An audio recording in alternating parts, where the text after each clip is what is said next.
Jocelyn, tulungan na ka. Para naman ma-impress ka na sa akin. Masyado ka ng hard to get eh.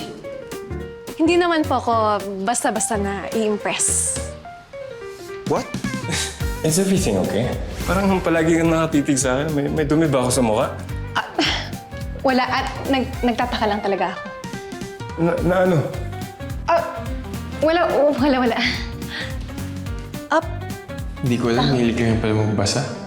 Kala mo kasi hindi ka nakapag-aral eh. Nakapag-aral naman College graduate pa nga eh. Tinutulungan ko lang talaga si nanay. Bait mo naman. Wala ba talaga siyang iniisip? Kapag pala talaga mga gym buff, walang laman ng utak. Ganun ba yun?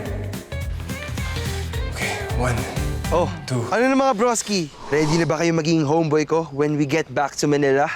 Parang sure na sure ka na. Ikaw yung mananalo sa deal natin, ah.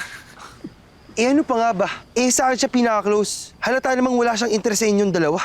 Yan ang alam mo. Ang hindi mo alam, doon siya nagbababad sa kwarto ko. Naniniwala ka dito? Ginagawa dun. Nagbabasa kami ng libro. Nagpapalita kami ng insights. Parang matatalinong tao.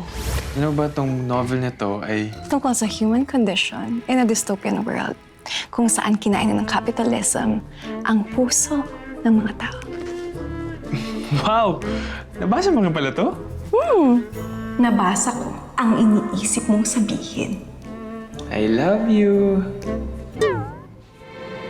Magbasa na nga lang tayo. That's so lame. Sa tingin mo, magiging girlfriend mo siya ng ganon? Ang mga gusto ng mga probinsyana, katulad ko, pogi, charismatic, smooth, Rizzler. Lahat na nasa akin. Huwag ka pa sigurado. Allergic din siya sa mga babaero katulad mo. Sarap pala maglinis, no? Nakakalimutan ko mga problems ko. Marami ka talaga magiging problema kung maraming babae sa buhay mo. What? Hindi ako ganun, no? Talaga? Tanungin kaya natin yung girlfriend ni Bernard or kaya naman yung crush ni Patrick. Ha? Paano mo nalaman yun? Ako pa!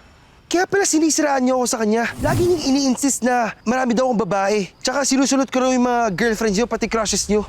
Ano? I mean, paano naman niya malalaman yun kung hindi niyo sinasabi, di ba? You play dirty. Hindi na namin kasalanan na player ka at nabubuking ka. Baka kinakarama ka na sa mga kalokohan mo. Ha? Ano sabi mo? Oo, tama na, tama na. Hoy, nag-aaway na naman kayo dahil sa babae. Kakalimutan niyo po magpinsan tayo, ha? Pa naman yan, pangit tignan, hoy. Ayos nga kayo. Lahat ng mga kalokohan nyo, babalik at babalik sa inyo. Tinuring ko kayong best friends, pero nagawa niyo akong siraan dahil lang sa babae. Well, worth it naman siya. Pero para to use my past against me, that's below the belt. Pwede mo ikwento sa akin yun, ah. Wala. Pressured lang. Sina mom and dad kasi, after kong graduate ng political science, pressured naman ako mag-take ng law. Habang nag-organize ng mga charity works, habang train for politics, habang gumagawa ng mga groups for a cause, ang dami-dami. They pressure me to do my best. Kahit mediocre lang naman ako. Nakakapagod. Bakit di mo na lang sabihin sa kanila? Hindi nila magugustuhan yun. They have high expectations of me. Nag-overcompensate tuloy ako. Nadadaan ko sa pagiging babaero para lang maisalba ang ego ko. Oo nga. Ha? Ha? Wala. Anyways, no point na magmalinis ako dito. Pero yun nga, ang dami kong sabit sa Manila. Kaya ako nandito ngayon, nagtatago. As punishment na rin. Sorry, Jocelyn. Okay lang. Sorry kung umaasa ka o naramdaman mo na nalilidoan kita. Pero I think I have to work on myself muna bago kita mapagbigyan na maging tayo. Wow ha! Lakas naman ng hangin ito. Ano ba ang mali sa amin? Buong buhay namin. Ako na lang lagi umiintindi sa kanila. Ngayon para bang ako pa yung may kasalanan sa mga nangyayari dahil sa mga kalokohan nila? Baka naman kasi, hindi ka lang din nila naiintindihan. Ha? Kung may problema ka, pwede ka magsabi sa akin, ha? Yung dalawang yun, simula pagkabata, lagi na lang nila akong binubuli. Porque nerd ako, lampa, panabla. Kaya hindi ako makadiskarte sa mga babae o kahit saan. Lagi na lang nila akong binabasag. Kaya dinadaan ko naman sa pagiging academically excellent. Para at least, sa isang aspect, malamangan ko man lang sila. O, di ba? May advantage ka na sa kanila. Ibig sabihin, hindi mo dapat nafe-feel na less ka sa kanila. Ibig sabihin ba nun, pipiliin mo na ako? Pipiliin? Saan? Ah, wala.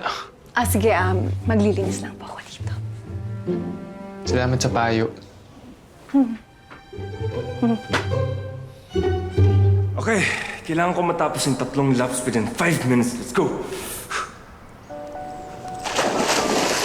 Kakaiba naman tong isang to.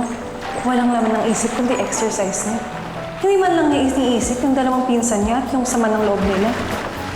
Jocelyn, tara! Swimming tayo! Sige lang po. Marami pang gagawin. Sa kanilang 3 talaga, ito yata yung walang bubog at puro kalokohan lang ang alam. Ay, Sayang.